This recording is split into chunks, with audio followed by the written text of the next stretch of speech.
Tarihin gelmiş geçmiş en güçlü savaş uçağı hangisi?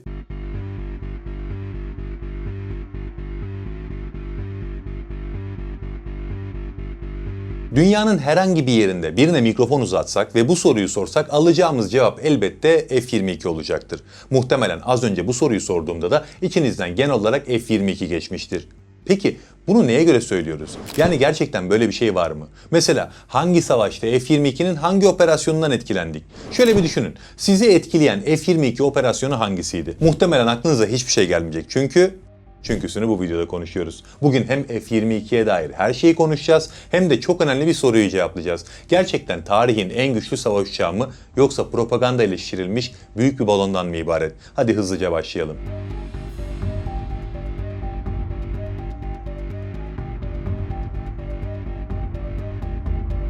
Bu tarz karmaşık savunma sanayi ve havacılık analizlerini hazırlarken biliyorsunuz arka planda devasa bir veri araştırması yapıyorum. Son zamanlarda da tüm bu süreci tek bir yerden yönetmek için Abacus AI tarafından geliştirilen ChatLLM'i kullanıyorum. ChatLLM'in en sevdiğim yanı ChatGPT, Gemini, Claude, Grok ve DeepSeek gibi dünyadaki en popüler modelleri tek bir çatı altında toplamış olması. Üstelik RouteLLM özelliği sayesinde sorduğunuz soruya göre en iyi cevabı verecek modeli sistem otomatik olarak seçiyor. Ayrıca Humanize özelliğiyle çıktıların yapay zeka gibi değil, tamamen doğal bir insan diliyle yazılmasını sağlayabiliyorsunuz. Sadece metinlere sınırlı değil, Flux, NanoBanana, Kling veya Seedance gibi en yeni modellerle doğrudan yapay zeka görselleri ve videoları üretebiliyorsunuz. Hatta profesyonel sunumlar hazırlatabiliyor, hiç kod bilmeden sadece sohbet ederek tam kapsamlı web siteleri ve uygulamalar bile geliştirebiliyorsunuz. Tüm bu araçlara ayrı ayrı yüzlerce dolar abonelik ödemek yerine Abacus AI tarafından geliştirilen ChatLLM'e ayda sadece 10 dolara erişebiliyorsunuz. Açıklama kısmına ve sabitlediğim yoruma bağlantıyı bıraktım. Mutlaka göz atın derim. Şimdi videoya kaldığımız yerden devam edelim.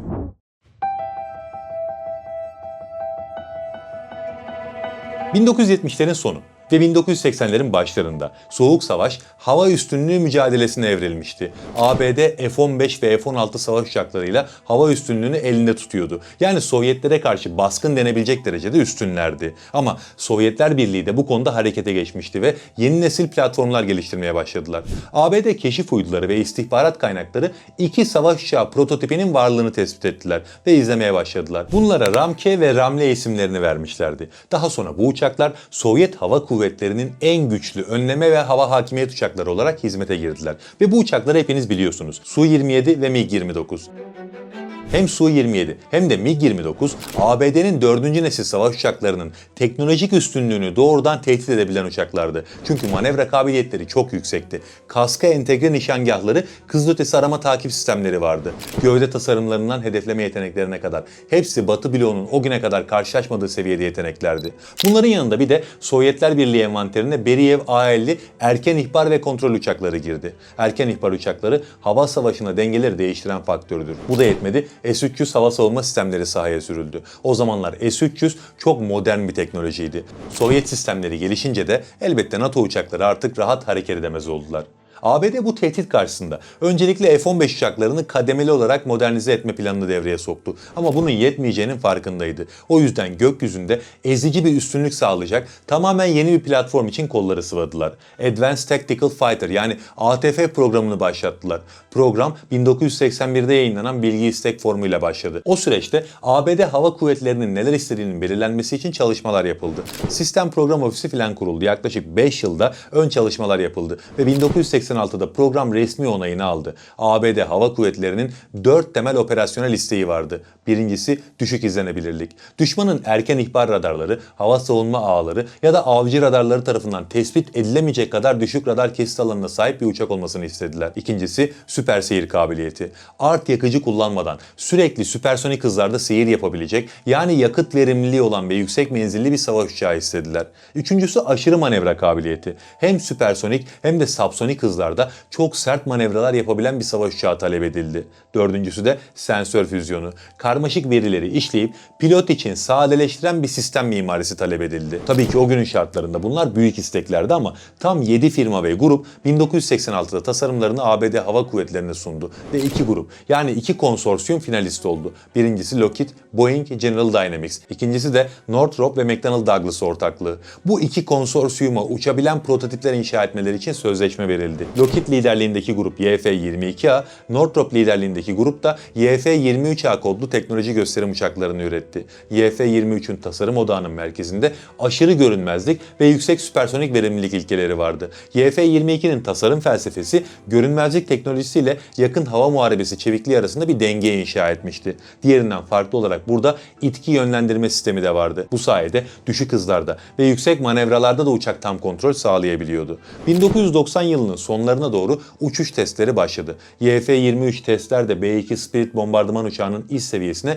yakın bir iz radar performansı sergiledi. Art yakıcısız süper seyir hızlarında ve menzil verilerinde YF-22'den daha üstün olduğunu kanıtladı. Ama YF-22 yüksek G manevraları sergileyerek askeri karar vericileri etkiledi. Bir de dahili silah istasyonunun kapaklarını açıp gerçek füze fırlatma gösterileri yaptı. Testte YF-22, AIM-9 Sidewinder ve AIM-120 AMRAAM füzelerini başarıyla fırlatınca uçağın silah entegrasyonu açısından üretime daha yakın olduğu izlenimi oluştu. Bu da elbette karar vericileri etkiledi ve YF-22 tasarımı ATF programının kazananı olarak ilan edildi. Bunda tabii ki YF-22 üreticilerinin isimlerinin verdiği güven de etkili oldu. Northrop, B-2 programında maliyet artışları ve takvim gecikmeleri gibi sıkıntılar yaşatmıştı. O yüzden onlarla ilgili zaten bir ön yargı vardı. Bir de aşırı manevra yeteneği istedikleri için YF-22'nin itki yönlendirmeli motorları daha cazip geldi. Yani sonuç olarak YF-22 bu yarışmanın galibi oldu. Bugün bildiğimiz F-22 savaş uçağı böyle ortaya çıktı. Diğeri kazansa belki bugün F-23'ü konuşuyorduk. Peki F-22'nin bu kadar konuşulmasını sağlayan ne? Yani bu uçağın özellikleri neler? Hangi açılardan ön plana çıkıyor? F-22 hava savaşında bir caydırıcılığa sahipse bunun temel taşı görünmezlik teknolojisi. Yani bir hayalet uçak oluşu. Radar dalgalarını saptıran gövde geometrisi, radar emici kaplamalar ve ısıyla elektromanyetik izi bastıran mühendislik çözümleri bir araya gelip bu görünmezliği ortaya çıkarıyor. Mesela gövde geometrisine odaklanalım. Bir savaş uçağının radar ekranlarında görünür olmasını sağlayan şey radardan gelen elektromanyetik dalgaların ne kadarının verici antene geri döndüğüdür. Yani bir radar gökyüzüne doğru sürekli elektromanyetik dalgalar gönderir. Bunlar bir şeye çarpıp geri geldiğinde radar tespiti yapar. Ama F-22'de radarların bu konuda işi kolay değil. Çünkü F-22'de bir kenar hizalama prensibi var. Gövdesinde neredeyse bütün kenarlar belirli ana açılara paralel olarak tasarlanmış. Yani radar dalgalarını 360 dereceye yaymıyor. 2 veya 3 çok dar alana topluyor. Diğer bütün doğrultularda ise yansıma neredeyse sıfıra yakın seviyeye iniyor. Bunun yanında motor hava giriş kanallarında kavisli bir S formu yani S-duct denilen sistem var. Normalde radar dalgalarının en büyük yansıtıcılarından biri motor kompresör fanları. Hava giriş kanallarından bu fanlar göründüğü zaman uçak karşıdan kolaylıkla tespit edilebiliyor. F-22'de böyle bir görüntü yok. Kıvrımlı bir yapı var. Bir de tabii ki dahili silah istasyonları var. Bütün 5. nesil tasarımlar gibi. Bütün mühimmatlar gövdenin içinde. Haliyle mühimmatların kanat altında ya da gövde altında radar kesit alanını arttırması gibi bir durum yok. Tabii mesele sadece gövde geometrisiyle sınırlı değil. Bir de radar emici malzemeler ve özel kaplamalar var. F-22'nin ana gövdesi kompozit malzemelerden, titanyum alaşımlardan ve alüminyumdan oluşuyor. Bunların üzerine de radar emici malzemeler kaplanıyor. Bu RAM kaplamaları radardan gelen elektromanyetik dalgaları emiyor. Bir de daha önce hiç dikkatinizi çekti mi bilmiyorum. F-22'nin kanopisi sarı renkte. Altın gibi. Bunu bir süs gibi düşünmüş olabilirsiniz ama bu kanopi altın gibi değil. Gerçekten altın kaplama. Altın ve indium kalayoksitle kaplanıyor ve bu sayede radar dalgaları kokpit içindeki herhangi bir şeye çarpıp geri dönemiyor. Yani radar kesit alanı konusunda F-22 hangi açıdan bakarsanız bakın inanılmaz bir teknoloji. Hatta meseleyi kafanıza çok netleştirecek şekilde bir karşılaştırma yapabiliriz. Mesela B-52 radarda yolcu otobüsü büyüklüğünde görünüyor. F-15 büyük bir otomobil gibi. Eurofighter Typhoon radarda bir kuş ya da küçük bir İHA kadar görünüyor. F-35 bir golf topu kadar görünüyor. F-22 ise metal bir bilye ya da bir eşek arısı kadar görünüyor. Yani tespiti gerçekten neredeyse imkansız. En gelişmiş avcı uçağının radarı bile birkaç 10 kilometre mesafeden ancak bunun tespitini yapabilir ki o zamandan sonra elbette iş işten geçer. Çünkü F-22 füze atışını çoktan tamamlamış olur. Bunun yanında bir de motorlarına değinmek gerekiyor. F-22'nin taşıdığı 2 adet Pratt & Whitney F-119 motoru onun havadaki üstünlüğünü sağlayan en önemli etkenlerden biri. Bu motor 5. nesil bir motor. Yani gelişmiş soğutma kanalları var. Bu sayede F-22 hem inanılmaz bir güce kavuşuyor hem de ısı izi bırakmıyor. Ayrıca uçağa süper seyir yeteneğini veren de bu motorlar. Süper seyir nedir derseniz art yakıcı tüketmeden süpersonik hızda yani sesten daha hızlı uçabilme yeteneği. Art yakıcı çok fazla yakıt tükettiği için menzili inanılmaz kısaltır. İşte bu yetenek uçağın menzil kaybı yaşamasını engelliyor. Bir de art yakıcı kullanan bir uçak o motor sıcaklığını gizleyemez. Bu da tabii ki düşmanın kızılötesi sistemleri ve ısı arayıcı füzeleri için F-22'yi açık bir hedef haline getirir. Süper seyir yeteneği egzoz sıcaklığını kontrol altında tutabilmesini sağlıyor. Motor deyince tabii ki bir de itki yönlendirme nozullarına değinmekte fayda var. F-22'nin egzoz nozulları dikey düzlemde 20 derece açı yapabiliyor. Bu ne demek? Uçak çok sert manevralarda bile enerji kaybı yaşamıyor. Bu itki yönlendirmesi sayesinde 60 dereceyi aşan hücum açılarında bile burnunu anında düşmana doğrultabiliyor. Tabii ki bu da it dalışı dediğimiz hava savaşında F-22'yi öne çıkaran bir etken. Aviyonik kısmına baktığımızda da AN/APG-77 AESA radarını görüyoruz. Bu radar avcı uçaklarında operasyonel olarak kullanılan ilk AESA radar olduğu için özel bir yere sahip. Bir Eurofighter Typhoon'u 240 kilometrenin üzerindeki mesafelerden tespit ve takip edebiliyor. Düşman radarlarını ve füzelerini elektronik harpla köreltebiliyor. Yani gerçekten hala güçlü bir radar. Daha elbette F-22'nin konuşulabilecek çok fazla detayı var ama bütün özellikleri tek tek ele almaya gerek yok. En önemlilerini zaten konuştuk. Ve tüm bu üstün özelliklerine rağmen üretim süreci çok sancılıydı. Hatta belki de havacılık tarihinin en sancılı, en karmaşık seri üretim süreçlerinden birini konuşacağız şimdi. F-22 ilk seri üretim uçuşunu 1997'de yaptı. 2003'te ilk başlangıç üretimi teslimatı yapıldı. 2005'te bir filo resmi olarak operasyonel hale geldi. Ama sonrasında işler değişmeye başladı. 1986'da başlangıç hedefi 750 adet üretmekti. Çünkü bunlarla F-15'leri değiştireceklerdi. 1991'de sayı 648'e kadar düşürüldü. 1997'de 339'a. 2004'te kademe kademe düşürülen üretim adedi 183'e kadar indirildi ve üretim hattı kesin olarak durduruldu. Tabii sayı tam olarak bu değildi. Toplamda 8 adet test ve geliştirme uçağı, 187 adet de operasyonel uçak üretildi. Yani toplam üretilen F-22 sayısı 195'e sınırlı kaldı. Üretilen son F-22 2012 tarihinde düzenlenen törenle ABD Hava Kuvvetleri'ne teslim edildi ve üretim hattı donduruldu. Zaten sadece ABD Hava Kuvvetleri için geliştirilen bir uçaktı bu. 1998 yılında ABD Kongresi Obey düzenlemesi adıyla bir yasa onayladı. Bu kanunla birlikte F-22'nin yabancı ülkelere satışı kesin olarak yasaklandı. Düşünün ki İsrail'e bile vermediler bu uçağı. ABD Hava Kuvvetleri için bu derece önemli bir uçak bu. Peki F-22 gerçekten gökyüzünün hakimi mi yoksa dokunulmamış bir efsane mi? Yani diğer bir deyişle F-22 gerçekten efsane mi yoksa bir balondan mı ibaret? Bu balon meselesiyle ilgili çok ciddi bir ironi var, onu da birazdan konuşuruz. Şimdi 5. nesil savaş uçağı çağını başlatan uçak hangisi? F-22. Dünyanın neresine giderseniz gidin. Az çok bu konularla alakalı olan herhangi birine mikrofon uzatsanız ve deseniz ki bu dünyada en güçlü savaş uçağı hangisi? Hatta gelmiş geçmiş en güçlü savaş uçağı hangisi? Size tamamının vereceği cevap aynıdır. F-22. Bunun dışında herhangi bir uçak söyleme ihtimali yok kimsenin. Özellikle hava savaşı dediğiniz zaman dünyanın en güçlü savaş uçağı F-22. Ama burada muhtemelen şaşıracağınız bir bilgi vereyim. F-22 üretildiğinden beri bir defa bile herhangi bir savaş uçağıyla hava savaşına girmedi. Yani hava üstünlüğü denince dünyanın en güçlü savaş uçağı olarak görünen F-22'nin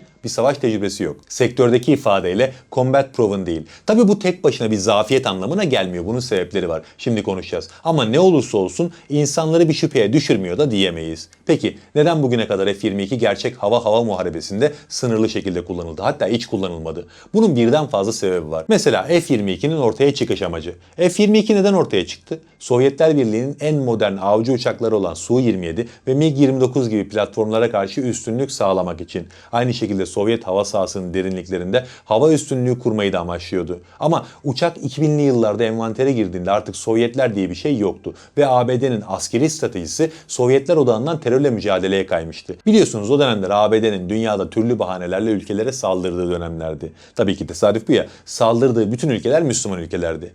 Bu süre içerisinde F-22'yi kime karşı kullanabilirdi? Kullanabilecek kimse yok. Irak Savaşı'nda ve Afganistan'da ABD'nin karşısında hava savunma sistemi ya da savaş uçağı filosu olan bir devlet yoktu. Yani F-22'leri kullanmadan da hava sahaları %100 oranında ABD ve müttefiklerinin kontrolündeydi. Bu yüzden A-10, F-16, F-15 gibi F-22'ye göre uçuş maliyeti çok daha düşük olan uçakları kullandılar. Çünkü F-22'nin uçuş maliyeti gerçekten çok yüksek. Saatlik maliyetin 80 bin doları geçtiği söyleniyor. Bir de bu uçağın üzerindeki radar emici malzemelerin korunması için özel iklimlendirilmiş hangarlarda tutulması gerekiyor. Tabii ki böyle savaşlarda ABD'nin bu ortamı sağlama ihtimali yok. O yüzden kullanamadılar. Bir de ABD bunu küresel güç projeksiyonunun ana enstrümanı olarak konumlandırdı. Yani F-22 ABD'nin hakimiyetinin en önemli anahtarıydı. Haliyle bunu aktif muharebe bölgelerinde rutin bir görev uçağı gibi kullanmak istemedi. Onun yerine bu uçağın varlığıyla Çin'i, Rusya'yı dengelemesini tercih etti. Bu da şöyle bir imkan verdi. F-22 bir bölgede beliriyorsa çok sert bir siyasi mesaj veriliyor demektir. Peki hiç mi kullanılmadı derseniz elbette kullanıldığı senaryolar da var.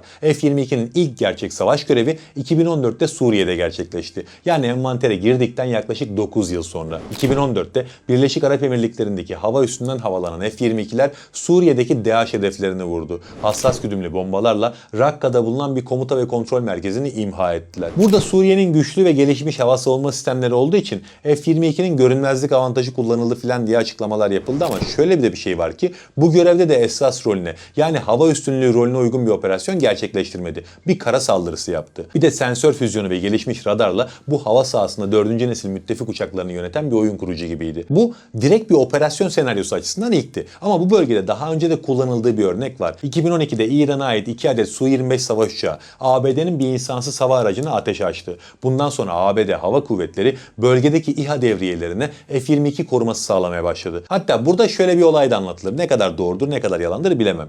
2013'te İran'a ait bir F-4 Phantom savaş uçağı ABD İHA'sına karşı önleme yapmak için yaklaşıyordu. F-22 pilotu fark edilmeden İran jetinin altına girdi. Uçağın silah yükünü kontrol etti. Ardından F-4'ün sol kanadına tırmanıp telsizden gerçekten eve dönmeniz gerekiyor mesajını verdi. İranlı pilotların F-22 ancak uçak yanlarında belirdiğinde fark edebildiği anlatılır. Ne kadar doğrudur bilmiyorum. Rus Hava Kuvvetleri ile de Suriye hava sahasında daha önce defalarca karşılaştılar. Ama tabii ki herhangi bir çatışma yaşanmadı. 2017'de iki Rus Su-25 savaş uçağı Fırat'ın doğusuna geçti. Normalde geçmiyorlardı. Hem Rus tarafının hem ABD tarafının kontrol ettiği yer belliydi ve Suriye'de birbirlerinin hava sahasını ya da kara sınırlarını ihlal etmiyorlardı. İki tane Su-25 Fırat'ın doğusuna geçince F-22'ler önleme yaptılar. Rus jetlerini ikaz etmek için işaret fişeği fırlattılar. Hatta orada bir it dalaşı yaşandığı da söyleniyor. Havada 40 dakika kadar süren bir it dalaşı yaşandı. Ardından Rus jetleri Fırat'ın batısına çekildiler. Buradaki olayı ABD tarafı farklı anlatıyor, Rus tarafı farklı anlatıyor. İkisi de it dalaşında üstünlüğün kendisinde olduğunu iddia ediyor. F-22 hiç mi aksiyonun içinde yer almadı derseniz Suriye'de sadece bir defa bir savaş uçağı düşürüldü. O da 2017 yılında Suriye Hava Kuvvetleri'ne ait bir Su-22 taarruz uçağıydı. Ama bu da F-22 tarafından düşürülmedi. ABD donanması bir F-A-18 uçağıyla Su-22'yi vurup düşürdü. F-22'ler bölgedeydi ama daha yüksek irtifada Rus avcı uçaklarına karşı koruma devriyesi atıyorlardı. Yani orada da vuruşu onlar yapmadılar. Peki F-22'nin gerçekten etkili olduğunu kanıtlayabilecek bir örnek var mı derseniz elimizde sadece tatbikatlarda açıklanan veriler var. Bu veriler çok önemli çünkü F-22'nin efsanevi itibarının temel kaynağı gerçek savaşlar değil. Bu askeri tatbikatlar. Mesela 2006 yılında Alaska'da Northern Edge tatbikatı düzenlendi. F-22'nin ilk sınavı bu tatbikattı. 12 adet F-22 F-15 ve F-16 savaş uçaklarına karşı uçtu. Tatbikatın ilk haftasında F-22 filosu tek bir kayıp bile vermeden 114 simüle düşman uçağını imha etti. 2 haftalık tatbikatın tamamında ise 241'e 2 şeklinde bir skor vardı. O düşen 2 uçak da F-22 değil. F-22'lerin yanında uçan 4. nesil F-15 uçaklarıydı. Tabii ki bu rakamlar ne kadar güvenilir tartışılır. Propaganda açısından evet etkililer ama bazı sıkıntılar da var. Mesela tatbikat senaryoları görüş ötesi odaklı kurgulandı. Düşman uçaklarının görünmezlik yeteneği yok. F-22'nin var. Görme yeteneği olan bir boksörle görme yeteneği olmayan veya gözü bağlanmış bir boksörün ringe çıkarılmasına benziyor. Haliyle F-22 burada üstün geldi. Bir de gerçek savaş ortamındaki elektronik harp, GPS karartması ve füze arayıcı başlıklarının başarısızlık oranları tatbikatlarda tam olarak simüle edilemiyor. Ateşlenen her füze normalde elbette hedefini vurmaz ama tatbikatlarda neredeyse tamamı vuruyor kabul ediliyor. Son olarak da bu tatbikatlarda vurulan uçaklar tekrar senaryoya dahil edildiler. Bu da tabii ki skorun şişmesine sebep oldu. Tabii her tatbikatta da işler F-22 için bu kadar parlak değildi. Mesela 2009'da Birleşik Arap Emirlikleri'ndeki bir tatbikatta Fransız Hava Kuvvetleri'ne ait Rafale uçaklarıyla F-22'ler karşı karşıya geldi. Fransız Savunma Bakanlığı bir Rafale uçağının kamerasından çekilmiş görüntüleri yayınladı.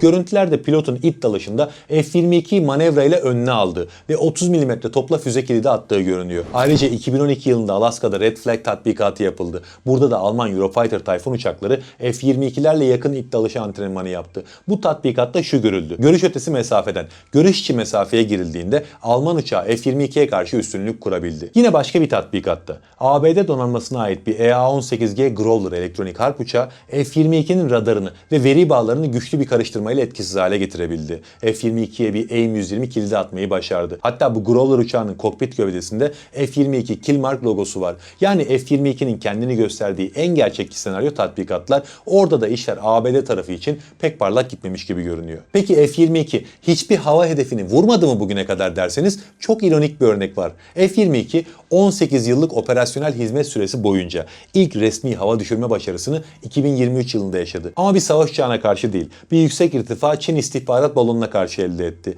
Yani trilyon dolarlık F-22 projesinin en önemli somut çıktısı Çin'e ait bir balonun vurulması oldu. Tabi bu örnek F-22 koca bir balondan mı ibaret sorusunu da gündeme getirdi. Aslında bu konuda askeri analistler ikiye ayrılmış durumda. Eleştirenler F-22'nin soğuk savaş paranoyasının bir ürünü olduğunu söylüyorlar. 67 milyar doları aşan bir geliştirme maliyeti var. Üretim maliyetlerinden bahsetmiyorum bile. Ama ABD girdiği hiçbir ana savaşta bu uçağı kullanamadı. Bakımı çok karmaşık. O yüzden operasyonel faal olma oranı %50'lerin altında. Yani 2030'lu yıllarda yerini 6. nesil projelere bırakınca F-22 tam potansiyeline ulaşamadan emekli edilecek pahalı bir proje diye düşünülüyor. Savunanların ise aslında yabana atılmayacak bir görüşü var. Çinli stratejist Sun Tzu'nun bir ifadesi var. En büyük zafer savaşmadan kazanılan zaferdir diye. F-22 ne kadar savaşmamış olsa da caydırıcılık açısından çok ciddi bir noktadaydı. 20 yıl boyunca Rusya ve Çin gibi potansiyel rakipler ABD hava sahasında veya küresel ölçekte bir operasyon kurgulayamadıysa bunun en önemli sebebi F-22'nin varlığı ve bu sağladığı psikolojik üstünlükten kaynaklanıyor. Bu yüzden herhangi bir savaşa katılmamış olsa da F-22 projesi başarılı bir projedir diye savunuyorlar. Peki siz bu konuda ne düşünüyorsunuz?